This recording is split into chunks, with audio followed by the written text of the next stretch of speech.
अनेकांच्या पोटातील ओठावर येणाऱ्या गुपितांची बिनधास्त मांडणी करणारं बातमीपत्र। मिरज येथील ऑक्सिजन पार्क लगत सातवेकर यांच्या जमिनीवरील घरांची अतिक्रमण महापालिकेच्या अतिक्रमण निर्मूलन पथकानं पोलीस बंदोबस्तात उद्ध्वस्त केली। यावेळी नागरिक व महापालिका अधिकारी यांच्यात वादावादीचे प्रकार घडले।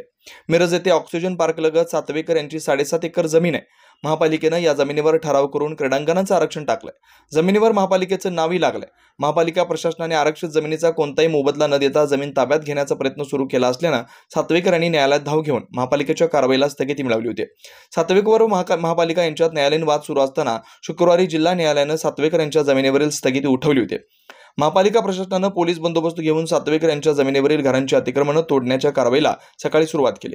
कोणतीही पूर्वसूचना न देता अचानक तोडक कारवाईला सुरुवात झाल्यानं स्थानिक रहिवासी संतप्त झाले। त्यांनी कारवाईला विरोध करत घरातील साहित्य काढून घेण्यास 1-2 दिवसांची मुदत देण्याची मागणी केली, परंतु प्रशासनानं त्यांची मागणी धुडकावून लावत 10 ते 15 आरसीसी बंगल्यांची अतिक्रमण 5-6 जेसीबीच्या साहाय्याने उद्ध्वस्त करून टाकले।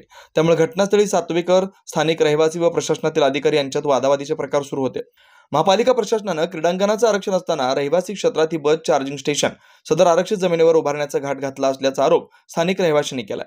महापालिकेनं बेकायदेशीरपणे घरांची अतिक्रमण उद्ध्वस्त करून 50 ते 60 लाख रुपयांचं नुकसान केल्याचा आरोप करत नुकसान भरपाईसह महापालिका पोलीस प्रशासनाविरुद्ध न्यायालयात दाद मागणार असल्याचं जमिनीचे मालक सातवेकर यांनी यावेळी सांगितलंय। बेधडक निर्भीड बिनधास्त मांडणी करणारा खबऱ्या लाईव्ह।